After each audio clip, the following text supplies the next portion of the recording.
In 1 Kings chapter 1 verse 24 to 30 it says, "And Nathan said, My lord, O king, hast thou said, Adonijah shall reign after me, and he shall sit upon my throne? For he is gone down this day, and has slain oxen and fat cattle, and sheep in abundance, and hath called all the king's sons, and the captains of the host, and Abiathar the priest, and behold, they eat and drink before him, and say, God save King Adonijah.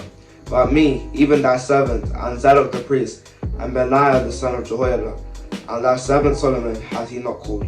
Is this thing done by my lord the king, and thou hast not showed it unto thy servant, who should sit on the throne of my lord the king after him?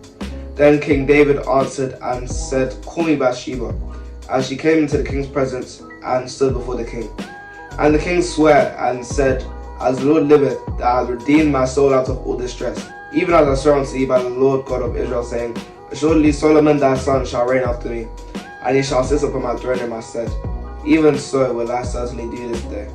When David, a man, was reminded of his promise and the covenant that he made, he changed and he fulfilled his promise that he made. Now, if men like David, if a man can hear of his promise and be reminded of his promise and change and fulfill his promise, how much more God, that is the King of Kings and the Lord of Lords.